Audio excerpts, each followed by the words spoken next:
Welcome to Tebra Talks, the podcast for people keeping independent healthcare running. I'm Miriam Datskovsky, journalist, content strategist, and longtime observer of what actually drives change in this industry. On this show, we talk candidly about the realities of running a practice or medical billing company. What's changing, what's working, and how real people are navigating it all while keeping their doors open. This is the second part of our two-part series on denials management. If you haven't listened to the first episode, you can find it on our YouTube page at youtube.com/Tebra. Back with us is Aimee Heckman, a revenue cycle powerhouse who's been fighting and winning billing battles for decades. It's great to have you back with us, Aimee. Great to be back, Miriam. All right, so we have a few problems that we want to look at here. For that, we do a triage process to speed everything up. So, if denials get stuck in limbo or bounce between team members, what's going on? Aimee, that happens. What do you do? So, yeah, I see this a lot, and I'd like to say my team is perfect. They're pretty good at it. I work with other companies, other billing companies, and I've worked, where I know exactly what you're referring to there. The worst thing that can happen with a denial is it just keeps getting pushed back around, and you just go in this loop where multiple people are touching it. Everybody's just changing one thing, sending it back to the payer. I see that a lot. And, the solution to that I have used in my business and, that I recommend to other billers is there's a couple of things I do. One, you need to understand the difference between rejections and denials because they're handled differently. So a rejection usually hasn't even gotten to the insurance company yet, so you got to kind of make sure you're getting those handled as quickly as possible. They're usually pretty simple things like wrong policy information, wrong diagnosis codes, that kind of stuff. When we're talking denials, we're talking something where it's gotten to the payer and they have found an excuse not to pay the claim, because that's really what it's about with most of the insurance companies. And now that they're adding AI in to analyze things and try and find ways that they can deny claims, it only becomes more important to make sure that instead of just reacting and just guessing what's wrong with a denial, take the time to really analyze it. That might mean designating certain individuals to only work with certain insurance companies. So if you know that one particular payer has a habit of denying claims for a certain reason, that person becomes an expert working with that payer. They know their medical policies, they understand that.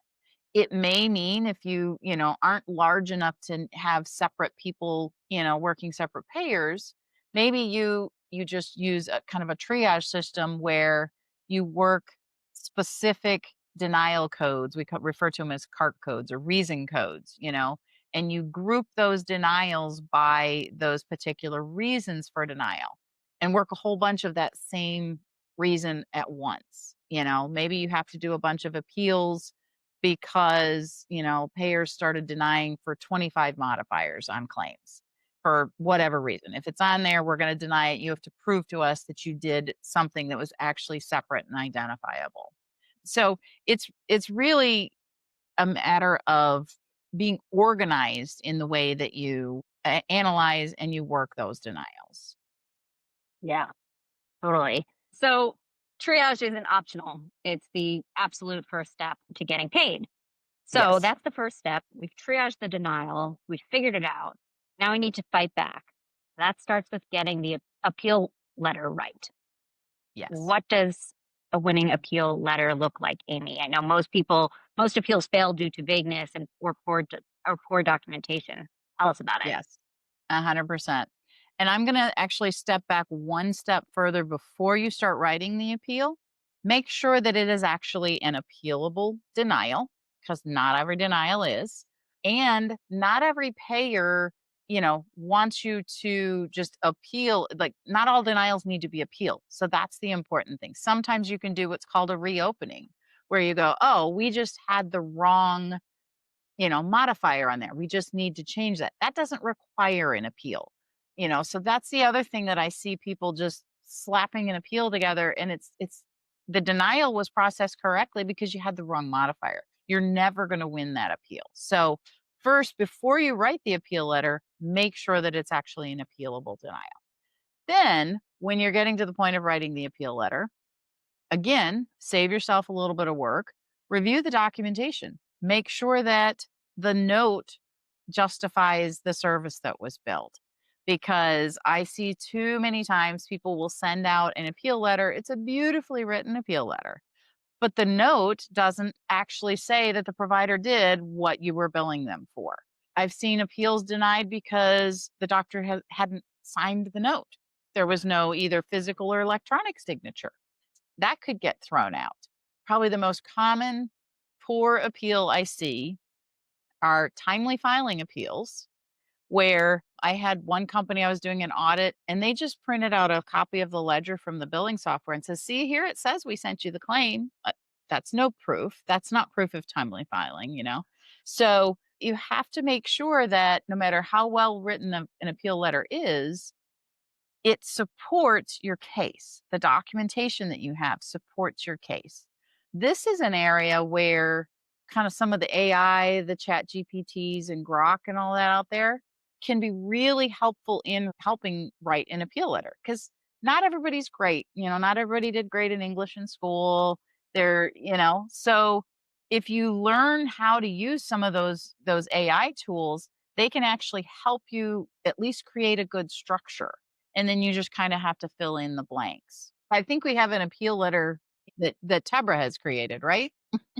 Yes, exactly. We created alongside our denials management playbook, which we'll give you a link to in a little bit, an SOP for you to follow so that you have a process in place to know once you've established that the denial is appealable, exactly what to do and who is responsible for what. Aimee, I know you love nothing more than documented processes.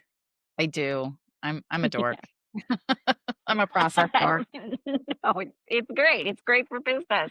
So, Aimee, you mentioned that not everybody's cut out to write an appeal. But can you talk through a real world example of one that worked for you? I can't not necessarily think of one specific example of, like an appeal, but I had a client, it was an ENT practice in Alaska. And we had to do a lot of appeals for them because the payers were always wanting to bundle some of the surgeries or some of the office procedures that he did. And he was doing things that were absolutely medically necessary. And the doctor's wife was the office manager. She was also a nurse. So she was like the best partner to have in doing these appeals, because she knew what the procedures was, knew what the doctor was doing, and she was really good about, we had his documentation, but op notes weren't always enough. And so she was really good about getting him to write letters that explained the medical necessity. And this is something that sometimes people maybe forget is, let's say you review your documentation and it technically supports everything, but it's not like black and white, easy for anybody to read that and understand what the provider did. You can absolutely include additional medical necessity information in a letter that goes along with the appeal right from the provider that says, this is why this was necessary. These are the other things that we tried, that kind of thing. So we had kind of a really good system, and I loved it because every time we'd win an appeal, I'd get a phone call from the doctor's wife saying, we won, we beat him, we beat him. She was all excited. So I remember those well. The other another example of a good case I had recently was one of my team was able to successfully appeal some underpayments for, it was a PT practice, and there is a specific type of workers' comp test where the dollar amount is clear how much you're supposed to pay for it. The states set those fees, and this insurance company wasn't paying it. They were paying well below that fee. And one of my team members was able to go through and get like dozens of their claims reprocessed and successfully get those paid at the appropriate amount. So it's about knowing, what you should be paid for, the amount you should be paid for, and making sure that your documentation absolutely supports those things. And as long as that's the case, payers are required to follow the rules. And in a lot of cases, if they incorrectly deny something, you appeal it and you get it overturned, they not only have to pay you what they didn't pay before, they have to pay interest if they, have made you wait, more than whatever that state's required is for a prompt payment. So it's absolutely worth going after and appealing those denials. And, the stat that everybody loves to talk about is sometimes up to 50% of denials just never get appealed. And that just makes me cringe because that is leaving money on the table for every practice that doesn't aggressively go after those appeals. Yeah. Well, speaking of aggressively going after them, we talked in our last episode about AI and automation and how they can come into play in our Yeah. denials management processes. So, when it comes to appeals and automation and AI for smarter appeals, how do you see being able to use automation and AI for manually tracking leads to miss deadlines and lost claims and all of the problems we talked about triaging before? Yeah. So I'm not seeing a lot of AI yet, but I am seeing a ton of potential. I have a lot of hope that the payers are already kind of starting to use what they're calling AI. I'm not sure if it's really truly AI or just, programming that their systems are, trying to find patterns and deny claims using that. But I think there's a lot of potential in the medical billing world for AI to help us identify trends in denials, to, review the open claims in the accounts receivable Mhm. maybe of our software and find out that these are all for this particular payer. They're the same CPT code and same diagnosis codes, and it's probably this reason why they need to be appealed. And I know we've talked in previous conversations about, we're not looking for automation and AI to replace billers. We're looking for those to enhance their ability to do their Mhm. job. And this is one of those areas I absolutely believe I am actively, kind of researching and working with, a couple people to say, how can we make sure that the denials, again, that are appealable, that need to be appealed or need to be worked, are getting worked. In the meantime, between there's some automation maybe, but even if it's not automated, just if it has to be as simple as a spreadsheet that you track when you're submitting appeals, it's still better than nothing, to follow up on 'em. Most of the time when you submit an appeal, they're going to tell you it's a minimum of 30, 60, sometimes 90 days before they're going to make a decision. You have to make sure that you follow up within that time frame. Did they actually get it? Have confirmation they received it? Because again, this is where all those timely filing rules come in. If you only have a certain amount of time after you've gotten the EOB to submit the appeal, you got to make sure that they got it. So having processes in place that if you don't see a response within a certain time, somebody's reaching back out and following up with that payer is really, really important. So, Yeah. where we're at with automation and appeals so far, I think we're at the very beginning of what we're going to see. There are some tools Yeah. out there and some of them work okay, but I think in the next year or two, we're really going to start seeing some tools that are aff- affordable even for us Yeah. smaller people because Yeah. yeah, what's out there right now is targeted more towards hospitals and larger entities. Mhm. Yeah. Yeah. No, it's exciting to see how we can go from automated eligibility verification to hopefully automated appeals letter That writing. would be awesome. Yeah. So we've covered triage, appeal strategy, automation, and I think the thing that's most clear here is that denials management isn't a one step fix, it's a Yeah. system. And before we close out, I want to ask you, you've helped so many practices recover lost revenue. What's the one mindset shift, the trademark Aimee Heckman that helps them turn denials into dollars?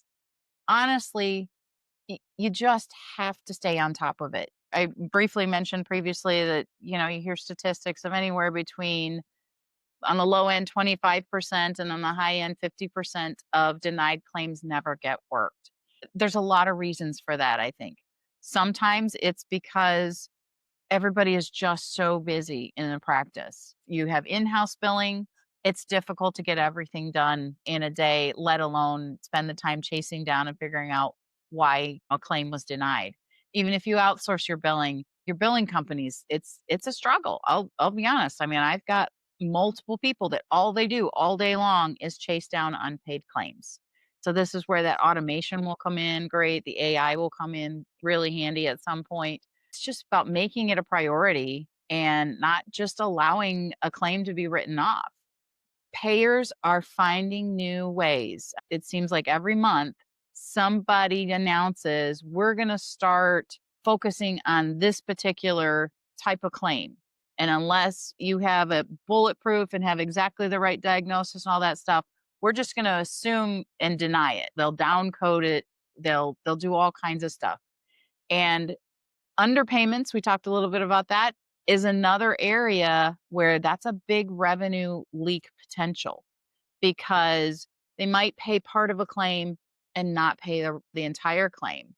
And if it's a few dollars here, a few dollars there, it adds up. And the payers know that a lot of people will look at that and go, oh, it's going to cost me more to go after that claim and appeal it, work the denial, than what they're actually going to pay me. It's tempting to just let it go. And I'm not saying that every single claim is worth going after. If it's $1 or $2 and it's only happened once or twice, yeah, maybe you don't fight for that. But sometimes it's the principle of it, and it's kind of the payers testing to see what can they get away with. So be consistent, make sure that there is somebody that is absolutely their job to make sure that every claim that needs to be appealed or worked, whether it's a reopening or what it is, that they're working on it, and that they have, again, back to standard processes, policies, procedures, that they know when they're supposed to follow up on claims, how long it should take for an appeal to happen. And if they don't get a response in that time, they're following up to make sure that the payer actually has it in their system and you've got proof that they received it. Yeah. It's well worth the work, is what it sounds like. It is. Yeah. Thank you so much for being here with us today, Aimee. We really enjoyed having you. Great to see you. Thanks.